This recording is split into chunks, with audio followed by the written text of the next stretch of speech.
Welcome to Learn to Crochet with Daisy. In today's lesson, we will learn how to make the DC increase and decrease. The commonly used abbreviation for increase is INC and decrease is DAC. And these are the symbols. They are just two DCs which are joined together at the bottom for increase and at the top for decrease.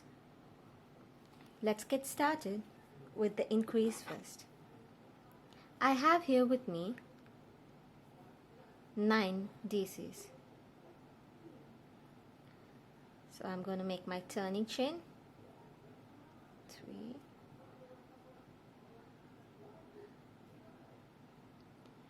Like we saw with the single crochet and the HDC, an increase is making multiple stitches in the same place. Normally, we would skip this stitch as the turning chain replaces the first stitch. But since we are making an increase now, we will work a stitch here. So this is our first stitch and this is our second stitch. So we have just made our very first increase. Let's do that again. So make 1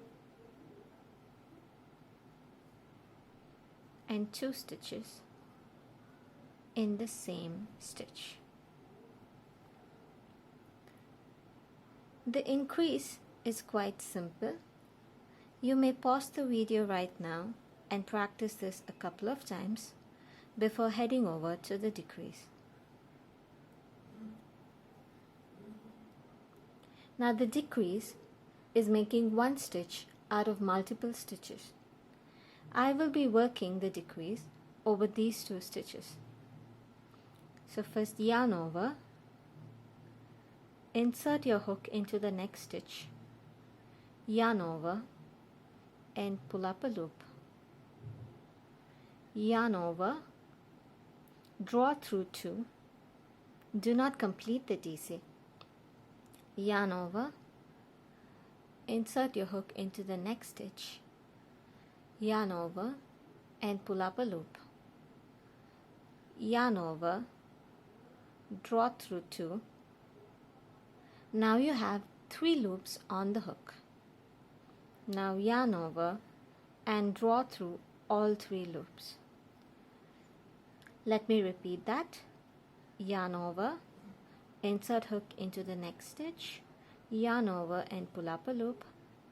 Yarn over, draw through 2, yarn over, insert hook into the next stitch, yarn over and pull up a loop, yarn over, draw through 2, yarn over and draw through all 3. So this is how we make the double crochet decrease. Keep practicing these 2 stitches and I will meet you in the next lesson where we will learn how to make front post stitches. Happy hooking!